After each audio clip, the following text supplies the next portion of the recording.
항상 진실게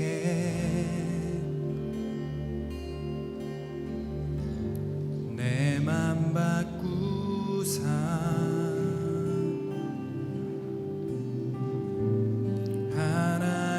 하나님답게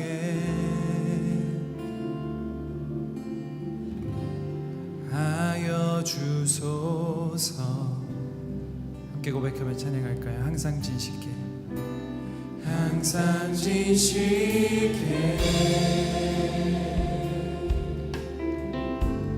내 맘 바꾸사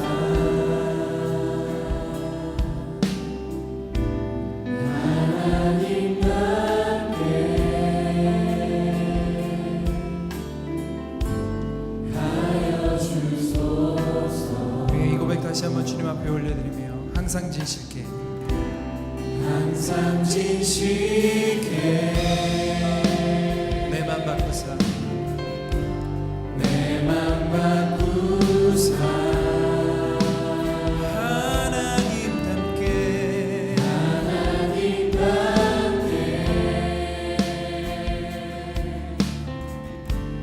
하여 주소서. 아멘. 믿음으로 고백합시다. 주는 토기장이 주는 토기장이 나는 지는 날 믿으소서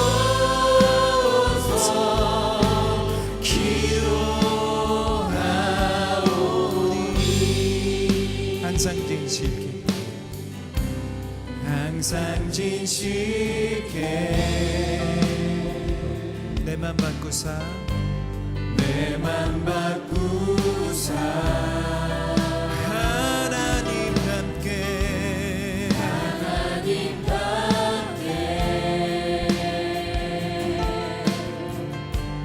하여 주소서. 우리 한 번 더 이 찬양의 고백을 드립시다. 항상 진실게 항상 진실게 우리 마음을 바꾸셔서 예배 시간을 통해 예수 그리스도 닮게 하소서. 하나님답게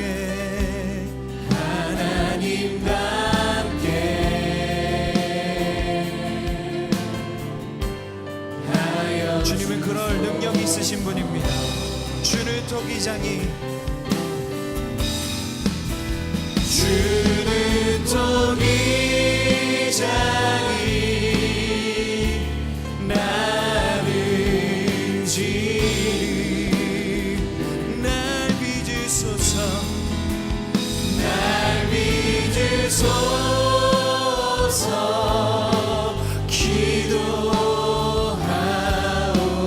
기도하오니 항상 진실게 항상 진실게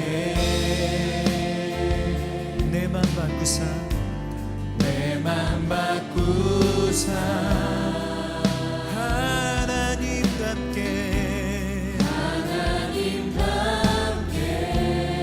오늘 우리로 하나님답게 하소서 하여 주소서. 한 번 더 고백하며 항상 진실게 항상 진실게 내 맘 바꾸사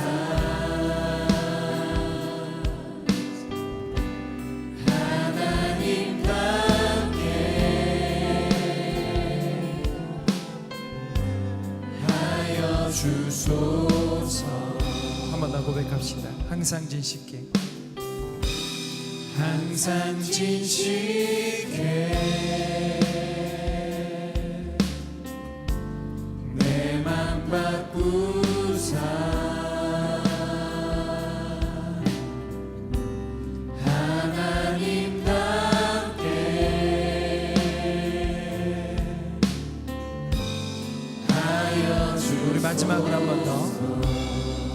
앞에 간구하며 항상 진실케 항상 진실케 내 맘 바꾸사 하나님 땅에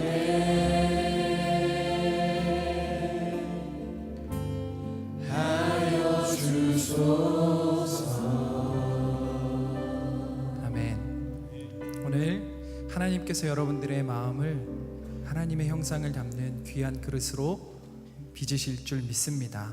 오늘부터 변화산 새벽 기도회, 변화산 기도회가 시작됩니다. 하나님의 말씀이 어떻게 나의 삶에 다가와서 하나님의 계획을 이루어 가실지 우리의 마음 가운데 그러한 기대와 소망하는 마음으로 한 주간의 삶을 그렇게 기도의 자리로, 말씀의 자리로 우리의 삶을 조정하며 나아갈 때 여러분을 향한 하나님의 계획, 하나님의 분명하시고 위대하신 계획이 말씀을 통해 기도 가운데 바로 여러분의 계획으로 경험되고 또 여러분은 그 하나님의 계획에 여러분들의 삶을 믿음으로 조정하며 맞춰 나가게 될 것입니다. 그런 기대하는 마음으로 변화산 기도에 함께 하셨으면 좋겠고, 이번 변화산 기도회의 주제가 있죠. 날 향한 계획, 하나님의 크고 위대한 계획 가운데 나의 삶이 맞춰지며 그 하나님의 말씀대로 내 삶이 쓰임받기를 간절히 소망합니다. 이런 기대하는 마음으로 우리 자리에서 함께 일어서서 주님을 찬양드리며 나아갔으면 좋겠습니다.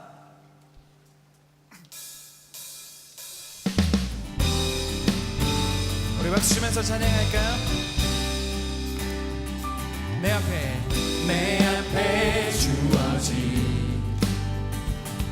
매일의 삶을 살다가 보면 그곳에 날 향한 계획 섭리가 있다네. 매 순간 나에게 매 순간 나에게 주님 요구하시는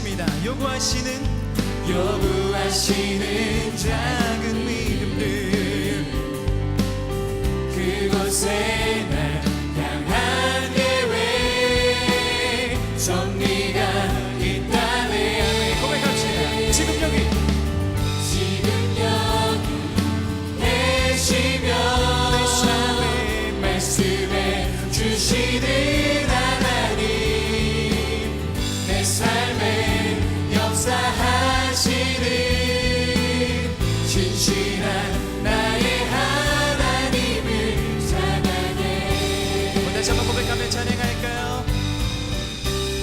내 삶에 주어진 매일의 삶을 살다가 보면 매일의 삶을 살다가 보면 그곳에 날 향한 계획 섭리가 있다네. 그렇습니다. 매 순간 나에게 요구하시는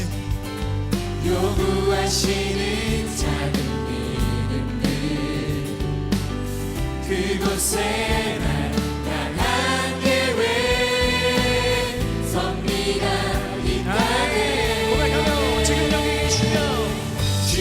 여기 계시며 말씀해 주시는 하나님 내 삶에 역사하시는 진실한 한번 고백하며 찬양할까요? 지금 여기 계시며 지금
주님 앞에 영광의 박수 올려드립시다. 할렐루야. 하진아, 오늘은 하나님의 사랑과 계획하심을 알 수 있는 예레미야 이야기를 읽어줄까? 옛날에 이스라엘이라는 나라에 예레미야라는 선지자가 살고 있었어요. 예레미야는 하나님의 백성인 이스라엘 사람들이 하나님의 뜻대로 살지 않는 것 때문에 마음이 너무 아팠어요. 하나님은 이스라엘 백성을 정말 사랑하셨지만 그들은 하나님을 무시하고 자기 마음대로 살았어요. 그런 이스라엘 백성이 걱정되었던 예레미야는 눈물을 흘리며 기도했어요. 하나님, 이스라엘 백성을 불쌍히 여겨주세요. 하나님께로 돌아오게 해주세요. 그렇게 기도하던 어느 날 하나님께서 예레미야에게 말씀하셨어요. 예레미야야, 걱정하지 말거라. 너는 저 건너편 사는 토기장이에게 가보렴. 예레미야는 하나님의 말씀대로 단숨에 토기장의 집으로 향했어요. 마침 토기장이는 진흙으로 그릇을 만들고 있었어요. 이야, 예레미야는 빙글빙글 돌아가는 물레도 신기했고 그 위에 진흙에 토기장이가 손을 대자 그릇 모양으로 바뀌는 모습에 자기도 모르게 감탄하고 말았어요. 그때 갑자기 토기장이는 거의 다 완성된 그릇을 뭉개뜨리고 말았어요. 뭐야, 아깝게 거의 다 만들었었는데.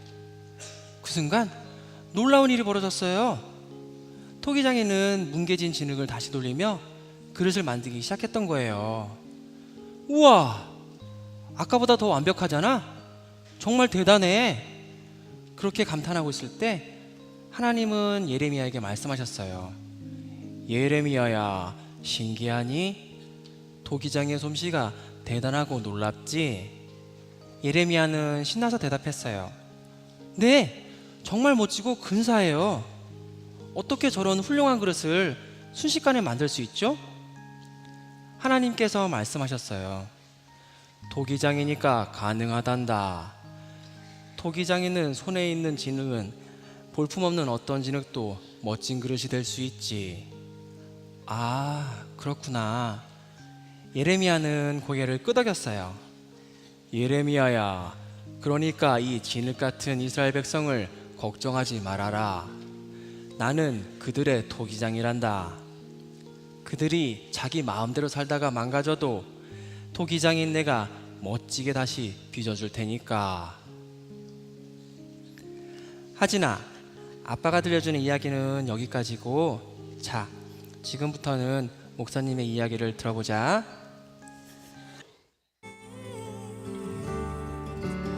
Pull me, you guide me, you lead me, walk beside me. I give my life to the potter's hand.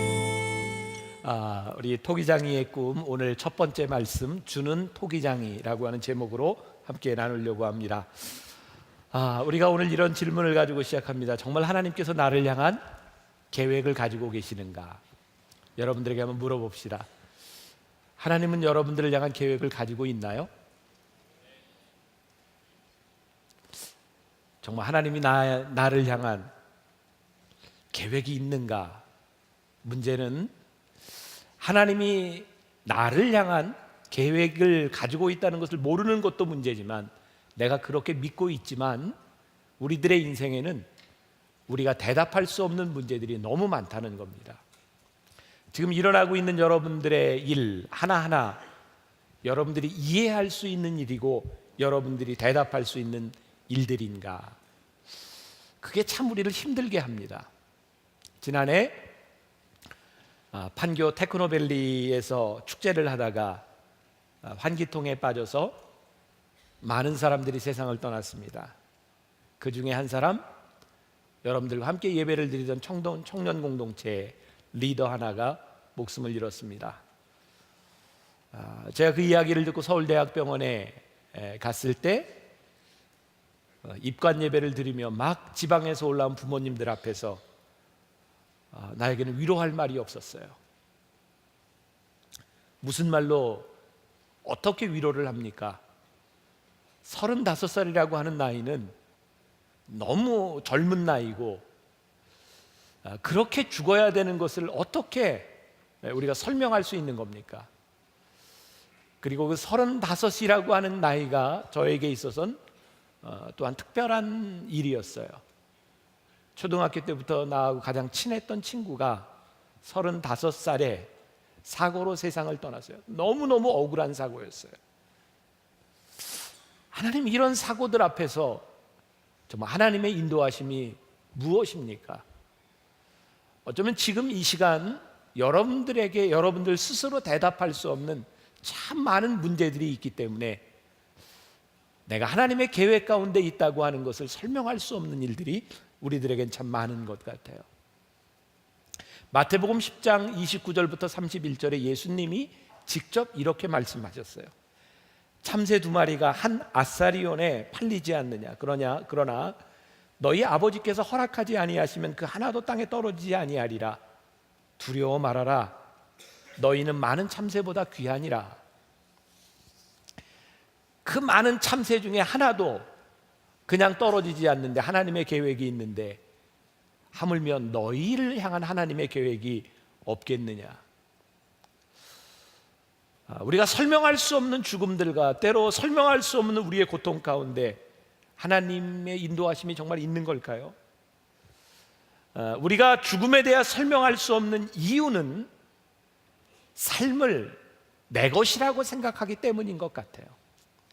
여러분들의 인생에서 여러분들이 해석할 수 없는 수없이 많은 여러분들의 인생의 문제들은 내 인생을 내 것이라고 생각하기 때문에 우리는 설명할 수 없는 것이 참 많습니다. 왜냐하면 우리의 능력을 벗어나는 일들이 너무나 많이 일어나고 있기 때문입니다. 그러나 내 삶이 나의 것이 아니라 하나님의 것임을 인정하고 내 인생이 하나님의 계획 가운데 있다는 것을 우리들이 알기 시작할 때 우리는 하나님 안에서 우리의 인생을 다시 보게 됩니다. 여기 있는 많은 청년들, 여기 있는 많은 사람들에게 꿈이 있을 겁니다. 어떤 꿈이냐면 내 인생을 알고 싶다는 거예요. 내 인생의 청사진은 무엇일까요? 하나님께서 내 인생의 계획을 가지고 계시다면 그 청사진은 무엇일까요? 그러나 그 청사진이 내 인생을 향한 하나님의 계획을 안다는 것은 그렇게 만들어진 내 인생을 본다는 의미가 아닙니다. 이번 변화산 새벽기도를 준비하게 된 이유 가운데 하나가 제가 오스왈드 샌더스의 모든 인생은 하나님의 계획이다라는 책을 보면서 한 주간 이 말씀을 나누어야 되겠다는 생각을 하게 됐어요. 그 책에 이런 이야기가 나옵니다. 한 건축가가 집을 설계하러 의뢰하는 의뢰인들을 바라보며 자기가 이해할 수 없는 겁니다. 많은 사람들이 건축가에게 와서 집을 설계해 달라고 이야기를 하는데 대부분은 자기가 가지고 있는 생각을 가지고 나는 이런 집을 원하는데 괜찮겠습니까? 이런 집을 지어주세요 라고 말을 한다는 거예요. 자기가 설계하는 전문가인데 찾아오는 사람들은 자기의 생각들에 조금 더한 것들을 원한다는 거예요. 오스왈드 샌더스의 책에서 이렇게 말을 합니다. 마치 우리는 하나님의 계획 가운데 있습니다라고 고백을 하면서도 우리는 늘 하나님께 와서 이렇게 기도한다는 거죠. 하나님, 내 인생의 청사진이 이렇습니다. 하나님, 내 인생에 이런 계획을 가지고 있습니다. 하나님, 허락해 주세요. 사실은 내 인생이 하나님의 계획 가운데 있다고 하는 것을 믿는 것이 아니라 내 계획을 가지고 하나님의 승인을 받으려고 하는 기도의 모습, 이것을 우리들이 믿음으로 착각한다는 거예요. 한때 한국 교회를 휩쓸고 간 한 사조, 한 흐름이 있습니다. 그게 뭐냐, 긍정적 사고입니다. 아마 여러분들이 어렸을 때 그런 말을 참 많이 들었을 겁니다. 꿈을 가지세요. 긍정적으로 생각해요. Boys be ambitious. 소년이여 야망을 가져라. 사실 이 말은 클라크라고 하는 사람이 일본에 있는 그 농업을 가르치려고 가 있는 동안 클라크가 한 이야기입니다. 근데 사람들이 쏙 빼먹은 게 있어요. 클라크는 Boys be ambitious in Jesus Christ. 예수 그리스도 안에서 소년이여 꿈을 가져라, 야망을 가져라라고 했는데 예수 그리스도는 빼버리고 보이스 비 앰비셔스라고 하는 말로만 그냥 유명해졌습니다. 꿈을 가지세요. 긍정적인 사고를 하세요. 조엘 오스틴의 책을 보면, 긍정의 힘을 보면 그런 표현들이 나옵니다. 하나님의 축복을 생각하고 기대하십시오. 하나님의 축복이 쓰나미처럼 밀려옵니다. 여러분들 긍정적인 생각을 하십시오. 하나님의 축복은 여러분들이 생각하는 것보다 더 큽니다. 놀라운 일입니다. 우리들이 축복을 꿈꾸고 긍정적인 사고를 합니다. 그런데 우리들이 정작 중요한 걸 묻지 않습니다. 우리가 생각하고 있는 그 축복이 하나님의 계획인가? 우리가 누리고 있는 이 축복들이 하나님의 뜻인가? 우리들은 그것을 묻지 않습니다. 단지 긍정적인 생각을 하면 좋은 일이 일어난다. 그런데 이 땅 위에는 소위 축복을 받았다고 하는 많은 사람들과 높은 포지션에 올라간 수없이 많은 사람들, 그 사람들을 통해 저질러지고 있는 수없이 많은 악행들을 봅니다. 성공했다고 생각하는 사람들을 통해 만들어지는 정말 지독히 나쁜 일들도 봅니다. 모두가 그런 것은 아니지만, 그래서 우리는 깨닫게 됩니다. 긍정적 사고, 우리가 이루는 꿈이 이루어지는 것이 정말 하나님의 계획인가? 오늘 새벽에 저는 어머니 기도실에서 이 말씀을 가지고 묵상을 하다가 이렇게 써보았어요. 아마 여러분들이 이 얘기를 들으면 아멘이 나오리라 생각을 합니다. 믿음은 긍정적인 생각이 아니라 믿음은 하나님의 순종에, 하나님의 생각에 내가 순종하는 것이다. 다시 한번 깊이 생각해 보십시오. 믿음은 긍정적인 생각이 아니라 하나님의 생각에 내가 순종하는 것이 믿음이다. 그동안 우리는 많이 잘못 살았습니다. 긍정적인 생각을 하고 긍정적으로 기도하는 것이 믿음이라고 배워왔습니다. 그래서 우리는 우리의 인생에 대답할 수 없는 수없이 많은 문제들을 가지고 있습니다. 내 긍정적인 생각대로 되지 않을 때 하나님의 계획은 어디 있는가? 여러분들의 꿈이 무너지고 여러분들의 삶에 상처가 날 때 하나님은 어디 있는가? 어느 날 갑자기 우리의 인생은 하나님의 계획에서 벗어난 것처럼 느껴질 때가 많았어요. 오스왈드 샌더스가 그의 책에서 하나님의 인도하심에 대한 오해들을 몇 가지 이야기합니다. 제가 1, 2, 3부 예배 때는 어른들에게 이 이야기를 다 하지 못했어요. 조금 문장이 좀 어렵기도 하고 집중력에도 문제가 있을 것 같아 못했지만 우리 청년들은 충분히 집중할 수 있을 것 같아서 5가지를 다 이야기하려고 합니다.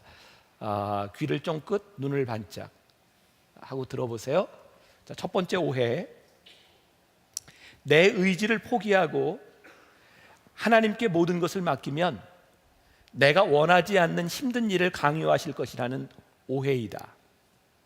내 의지를 포기하고 하나님께 모든 것을 맡기면 내가 원하지 않는 일을 강요하실 것 같다.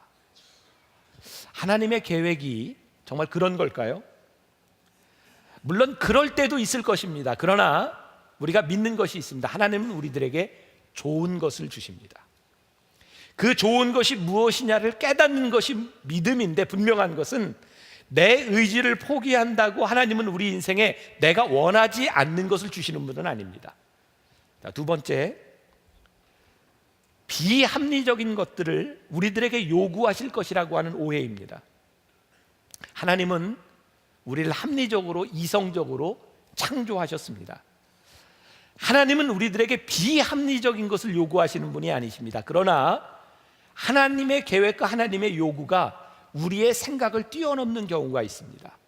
우리가 이해하지 못하는 것이 있습니다. 그러나 그것이 비합리적인 것은 아닙니다. 세 번째, 우리가 바라는 일을 방해할 것 같다는 오해입니다. 그러나 하나님의 계획은 우리의 소망과 우리의 바람이 타당하다면 하나님은 언제든지 기쁘게 그것을 들어주십니다. 왜? 성경에 보니까 시편 37편 4절부터 5절까지 말씀에 또 여호와를 기뻐하라. 그가 내 마음의 소원을 내게 이루어 주시리로다. 내 길을 여호와께 맡기라. 그를 의지하면 그가 이루신다. 문제는 하나님의 계획 속에 들어가 있는 우리의 소망이 하나님을 기쁘시게 하느냐에 대한 문제입니다. 네 번째, 하나님의 뜻을 간과하여 잘못된 선택을 하면 영원히 차선의 인생을 살 것 같다라고 하는 자괴감과 오해입니다. 여러분, 때때로 우리들이 하나님의 계획에서 벗어날 때가 있습니다. 그래서 옳은 일은 아닙니다. 그래서 때때로 우리들의 인생에 차선의 길을 걸어갈 때가 있습니다. 그러나 하나님은, 토기장이신 하나님은 우리의 인생을 다시 빚을 수 있는 분이기에 터져버린 우리의 인생, 잘못된 우리의 인생을 쓰레기통으로 버리시는 분이 아니라 하나님은 우리를 다시 빚으시는 분이고, 다시 빚은 우리는 최상의 용도로 쓰임받을 수 있다는 것입니다. 제가 이번 설 연휴 기간에 페이스북에 그런 글을 썼어요. 설 명절에 내려가는 사람들에게, 고향에 가서 형제자매를 만나고 사는 사람들에게, 우리들의 삶에 후회를 참 많이 안고 있는 우리들에게, 여러분 가서 후회는 버리고 회복을 담아오세요. 여러분, 우리의 인생은 후회 때문에 그렇게 망가질 수 있는 인생이 아닙니다. 후회를 버리고 회복을 담아오세요. 회복은 우리의 본래 모습보다 훨씬 더 훌륭한 모습일 수 있습니다. 왜냐하면 토기장이신 하나님께서 우리를 다시 빚으시기 때문입니다. 다섯 번째, 인도하심의 형태는 성령이 우리 생각이나 마음에 주시는 인상의 형태로 강렬한 감정을 동반한다는 오해다.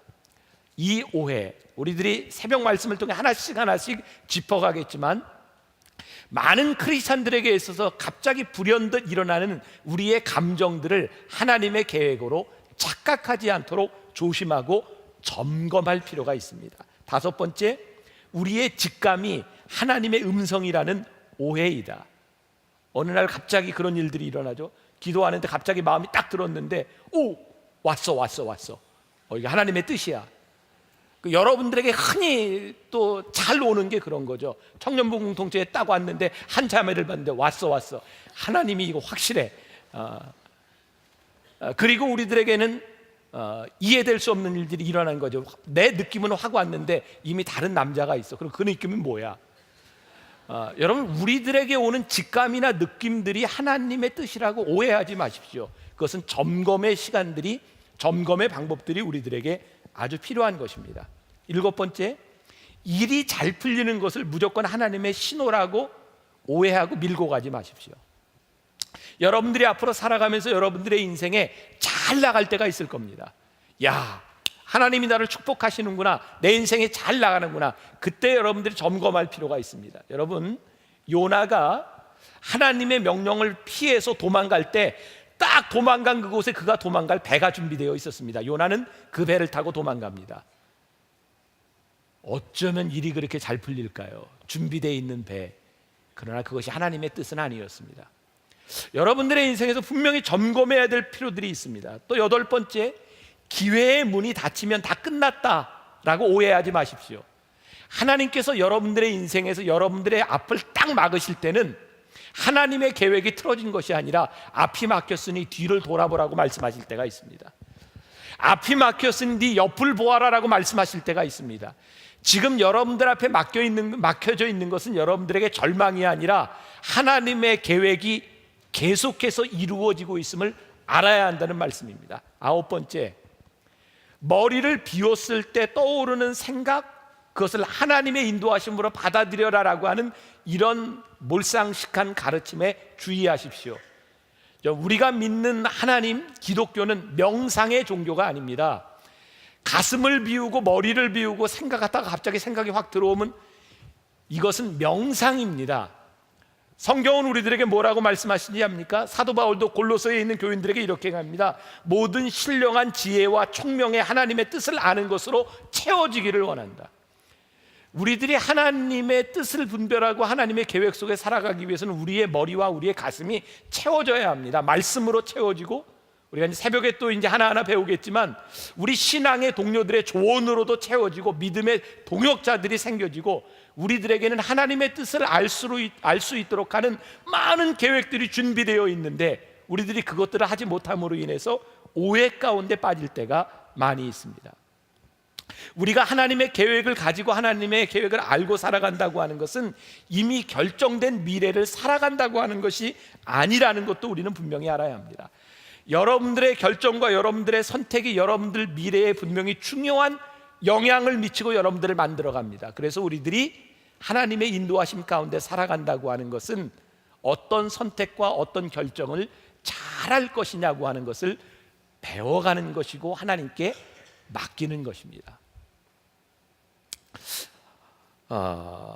이 뜻이라고 하는 면에서 지난 주간 연휴 기간에 갑자기 생각지도 않게 지금 현역 국회의원 중에 국방위 소속에 있는 한 국회의원이 저에게 갑자기 전화를 했습니다. 목사님, 지금 책을 읽고 있는데요, 가슴이 뜁니다. 그 책이 뭐냐면 김병삼 목사가 쓴 누가 왕인가 라고 하는 놀라운 책이었습니다. 목사님, 이 책을 보는데 가슴이 뛰어서 제가 전화를 하지 않을 수가 없었습니다.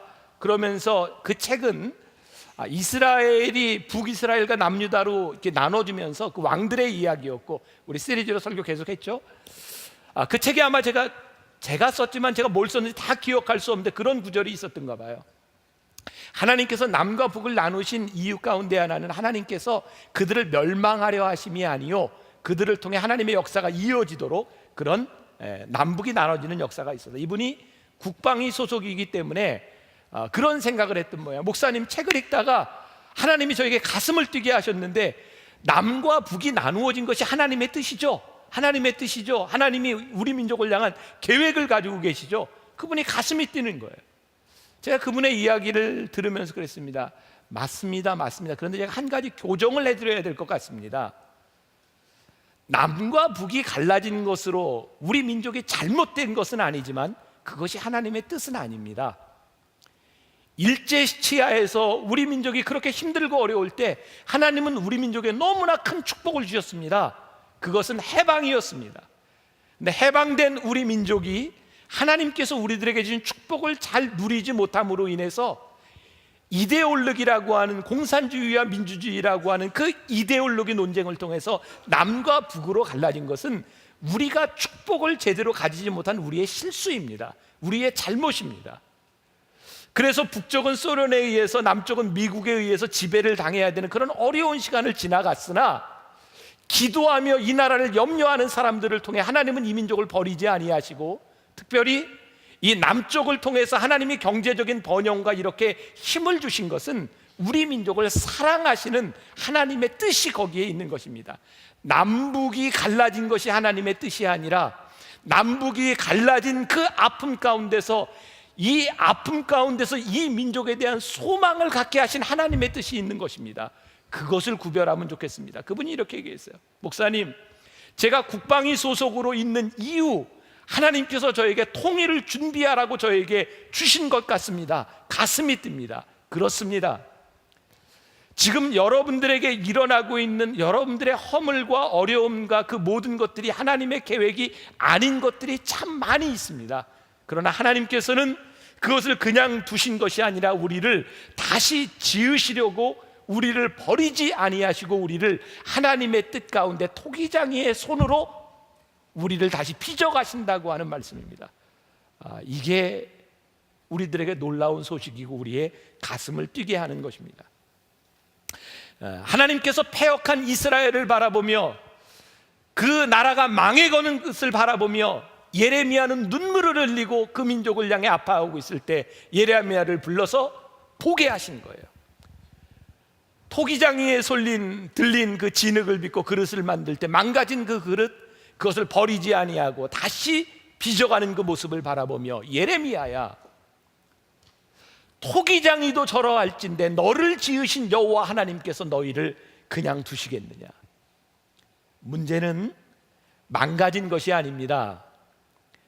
우리의 미래의 선택을 토기장이의 손에 맡기지 않는 것이 문제이지, 지금 우리들의 인생에 망가져 있는 것, 그것이 문제는 아닙니다. 나를 향한 하나님의 계획이라고 하는 말은 미래를 살아가는 우리의 계획을 아는 것이 아닙니다. 잘 구분하세요. 나를 향한 하나님의 계획은 내 미래를 아는 것이 아니에요. 내 미래를 하나님의 손에 맡기는 거예요. 자, 이 차이가 무엇인가요? 이번 설 그 연휴 기간 동안 그 종편에서 제가 잠깐 스치고 가서 정확한 내용은 모르겠는데 무속인들, 점치는 사람들을 이렇게 뭐 취재해서 만든 프로그램이 있더라고요. 참 나는 그렇게 점치는 사람이 많다는 게 참 신기해요. 이번 설에 혹시 점치고 온 사람들 여기 있나요? 일석이조잖아요. 예수도 믿고 점도 치고. 되게 점치는 사람이 뭘 알고 싶어 하죠? 미래를 알고 싶어 해요. 점을 칩니다. 그리고 용한 점쟁이는 뭔가요?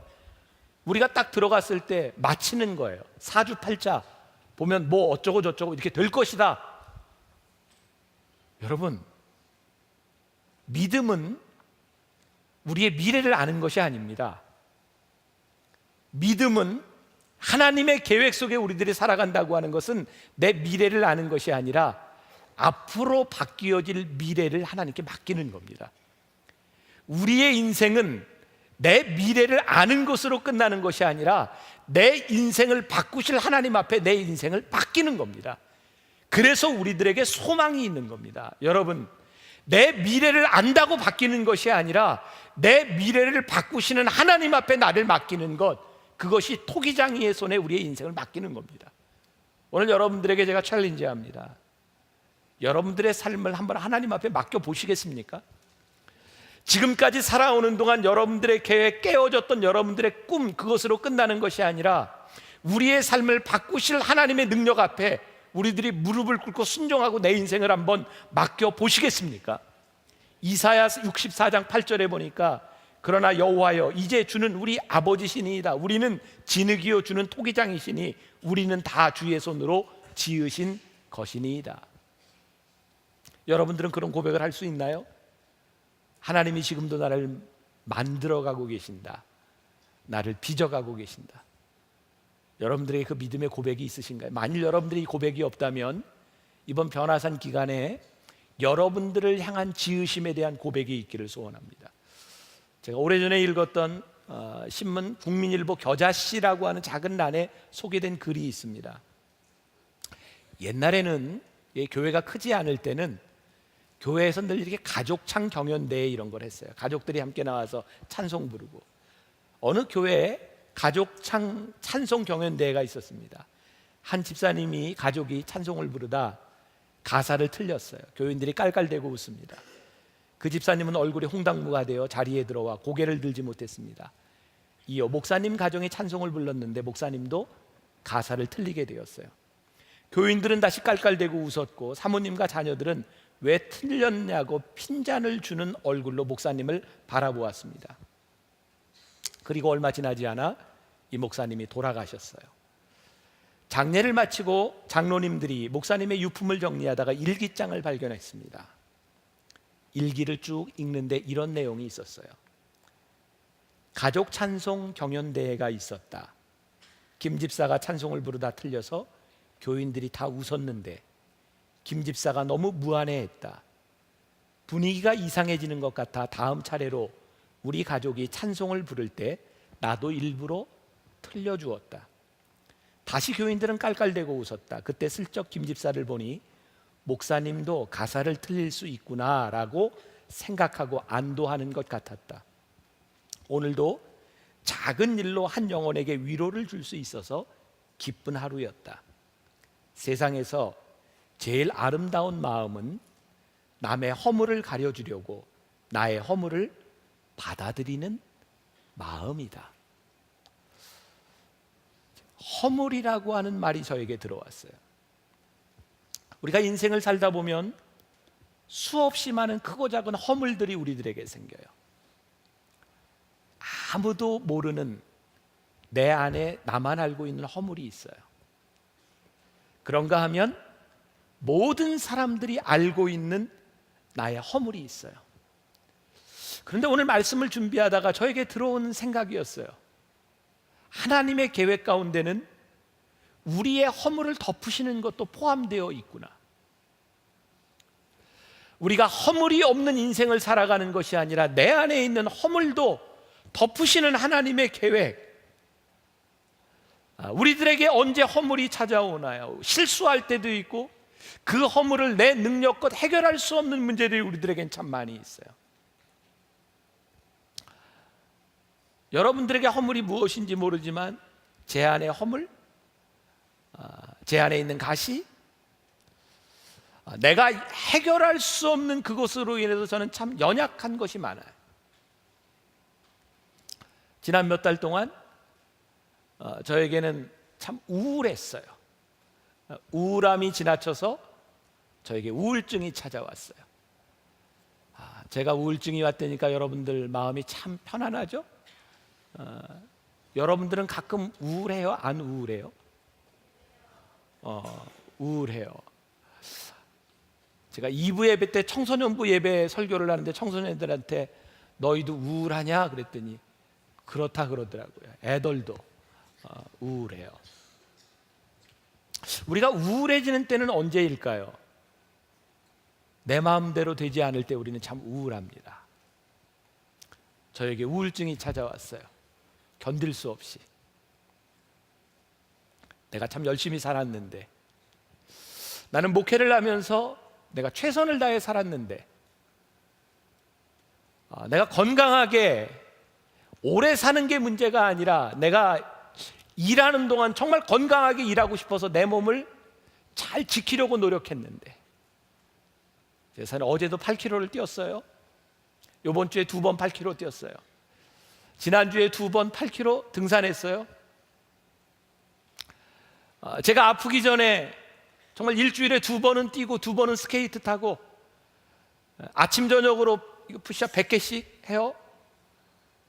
제가 정말 열심히 건강 관리를 합니다. 그러나 어느 날 병원에 찾아가서 어떻게 이렇게 심장이 막힐 때까지 모르고 있었냐고, 바로 응급으로 심장을 뚫고 스텐트를 하고, 제가 지난 몇 달 동안 어지러움증 계속해서 아파서 몇 달을 지나가면서 도대체 내가 할 수 없는 이 한계, 이건 무엇인가, 저에게 너무너무 우울한 일이었어요.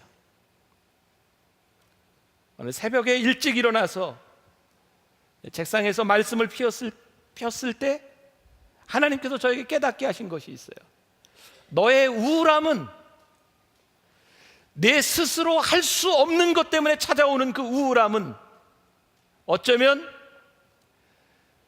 내 마음대로 긍정적인 생각으로 내 꿈대로 다 될 수 있었다라면 절대로 하나님을 찾지 않았을 저에게 찾아온 하나님의 계획이 일부였어요.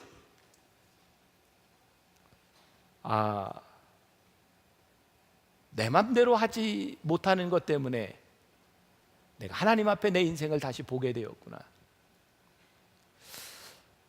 제가 우울증을 극복하며 약을 먹고 말씀을 보고 내 인생이 내 것이 아니라고 하는 것을 하나님께 인정하며 내 인생은 절대로 긍정적인 생각으로 극복될 수 없는 것이라는 것을 내가 깨닫게 되고, 그것이 내 인생의 최선이 아니라는 것을 깨닫게 되면 나는 나를 지으신 하나님 앞에 하나님의 계획을 묻게 됐어요.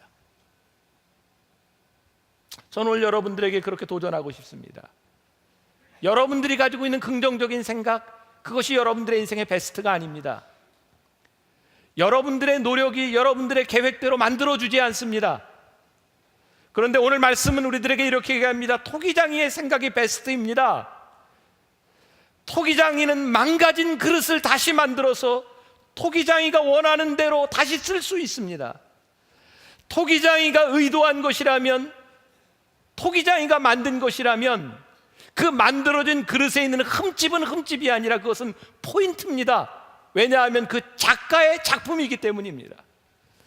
우리들 속에 있었던 허물, 우리들 속에 있었던 깨어짐, 우리들 속에 있었던 절망, 그것이 우리의 상처로 끝나는 것이 아니라 하나님께서 우리의 인생에 대한 계획을 가지고 우리를 다시 빚기 시작할 때 그것은 우리의 인생의 포인트입니다.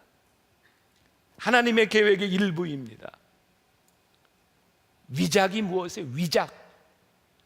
매끄럽고 다량으로 만들어내고, 여러분들이 누군가의 인생을 바라보며 꿈꾸는 위작이 아니라 우리를 만드신 아무도 흉내낼 수 없는 하나님의 작품이 된다는 것. 언젠가 TV에 그런 내용이 나오더라고요. 어떤 여자 패널이 그림을 전공한 사람이에요.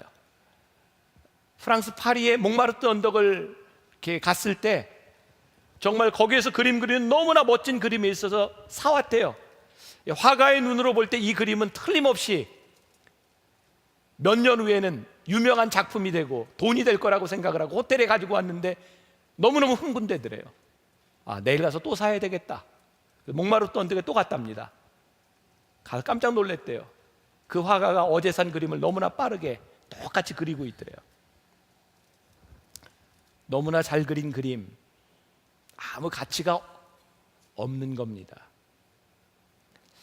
무엇을 똑같이 잘 그리냐에 대한 문제가 아니라 거기에 작가의 숨결과 작가의 혼이 들어가 있는가, 그 작가가 그 작품을 유일하게 만들었는가, 우리에게 감동을 주고 우리의 인생을 진지하게 만들어주는 그것은 토기장이의 숨결이 우리들에게서 느껴질 때입니다. 여러분들의 삶에서 하나님이 내 인생에 손을 대셔서 하나님이 내 인생을 이렇게 만들어가고 계셔라고 말하는 그 순간 토기장의 숨결이 여러분들에게 간증이 되는 겁니다. 그래서 우리들에게 간증이 있을 때 우리들의 인생은 하나님의 계획 가운데 있습니다. 여러분들에게 도전하는 거예요. 여러분들에게 그 토기장의 숨결 간증이 무엇인가? 오늘 예레미야 18장 4절에 보니까 진흙으로 만든 그릇이 토기장이의 손에서 터짐에 그가 그것으로 자기 의견에 좋은 대로 다른 그릇을 만들더라. 하나님 안에 있었는데, 토기장이의 손에 있었는데 터져버렸어요. 여러분, 거짓 믿음이 있습니다. 뭘까요? 내가 하나님의 뜻대로 순종하고 살아간다고 하는 것이 우리의 인생에 아무 문제가 없이 순조롭게 되어지리라고 하는 것이 거짓 믿음입니다. 토기장이의 손에서 그릇이 터졌습니다. 우리가 하나님의 뜻대로 순종하며 살아간다고 하는 것은 단순히 문제없이 살아간다고 하는 것이 아니라 때로 진리 안에서 하나님의 뜻대로 살아가기 위해서 우리의 인생에 상처가 나고 터질 때가 있습니다. 그런데 염려하지 말라는 거예요. 왜? 그 토기장이의 소견에 오른 대로 그 그릇을 다시 빚어가기 때문에 염려하지 말라는 거예요. 오늘 여러분들이 토기장이의 꿈, 하나님의 계획 가운데 살아간다고 하는 것, 그것이 무엇인가? 고린도후서 5장 17절에 우리가 잘 아는 아주 유명한 말씀이 있어요. 같이 한번 봉독해 볼까요? 고린도후서 5장 17절. 누구든지 그리스도 안에 있으면 새로운 피조물이라. 이전 것은 지나갔으니 보라 새 것이 되었도다. 예수님께서 공생애를 지나시는 3년 동안 첫 번째 기적을 행하신 것이 요한복음 2장에 나오는 가나의 혼인잔치예요. 잔치가 열리는데 거기에 필수적인 그 포도주가 떨어졌어요. 어떻게 해야 될까 우왕좌왕할 때 마리아가 하인들에게 예수님의 말씀대로 들어라, 예수님에게 부탁을 하죠. 예수님이 하인들에게 이야기합니다. 저 항아리에다가 물을 채워라. 그랬더니 하인들이 그 항아리에다가 물을 아구까지 채워요. 그 항아리는 들어오는 손님들이 발을 닦는 물을 담는 항아리였습니다. 근데 예수님께서 그 항아리에 물을 담아라 그러더니 그 물을 떠다가 연회장에게 갖다 주어라 그랬더니 그 물이 포도주가 됩니다. 그 전까지 그 항아리는 물을 담는 항아리였는데 예수님께서 포도주를 담는 항아리로 바꾸어 주셨어요. 왜? 이 세상 만물을 지으신 분께서 그 용도를 다르게 사용하시기 시작합니다. 여러분, 토기장이의 손에 우리의 인생을 맡긴다고 하는 것은 무엇입니까? 우리의 인생을 하나님께 맡긴다고 하는 것이고 하나님이 우리를 쓰실 수 있도록 우리를 내어드린다는 것입니다. 하나님, 우리를 쓰십시오. 우리를 쓰시는 하나님의 계획이 우리들의 삶에 아멘으로 들어옵니다. 하나님, 우리를 쓰시는 하나님의 계획에 제가 순종합니다. 그때 토기장이는 우리의 인생을 베스트로 만들어가기 시작합니다. 우리 인생의 가장 어려운 질문에 대한 답이 욥기에 있어요. 욥기는 정말 힘든 말씀입니다. 욥이라고 하는 동방의 의인이라고 불리우는 욥에게 고난이 닥쳐오기 시작해요. 욥에게 있어서 이건 상상할 수도 생각할 수도 없는 문제입니다. 하나님, 내가 왜 이런 고난을 당해야 되는지 이해할 수가 없어요. 게다가 더 힘들게 한 건 주변 사람들의 반응입니다. 욥을 향해 이야기합니다. 욥, 잘못한 거 있으면 회개해. 미칠 것 같아요. 내가 무엇을 잘못했는지 모르겠어요. 혹시 네가 모르게 지은 죄가 있을지도 몰라. 모르겠어요. 너무너무 답답해요. 근데 그 욥이 해답을 얻습니다. 욥기 23장 10절 말씀 같이 봉독해 볼까요? 그러나 내가 가는 길을 그가 아시나니 그가 나를 단련하신 후에는 내가 순금같이 되어 나오리라. 내가 왜 이런 고난을 당하는지, 내가 이런 어려움을 당하는지 나는 알지 못해요. 그런데 아는 게 있어요. 그가 나의 길을 아시나니 내가 이 길을 간 후에는 내가 순금같이 정금같이 되어 나오리라. 여러분들이 지금 가고 있는 길, 여러분들의 인생, 여러분들이 설명할 수 없는 것들이 너무 많아요. 그리고 우리들에게는 깨어진 상처들도, 우리들에게는 보이지 않는 허물도 우리들에게는 너무 많아요. 하나님께서 우리들에게 말씀하세요. 내가 토기장이니라. 내가 네 인생을 다시 빚기를 원한다. 이번 변화산을 통해 여러분들의 인생을 하나님께 맡겨보시지 않겠습니까? 나는 진흙이오니 하나님 나를 빚으셔서 하나님 마음껏 사용하시는 하나님의 그릇이 되게 하여 주옵소서. 이것이 토기장이의 손에 들린 진흙이 아니겠습니까? 이번 한 주를 지나는 동안 여러분들의 인생에 꿈이 살아나기를 바라고, 여러분들을 향한 하나님의 계획이 보여지기를 바라고, 여러분들의 인생을 하나님 앞에 맡길 수 있는 믿음이 여러분들에게 생겨질 수 있기를 주님의 이름으로 간절히 축원합니다.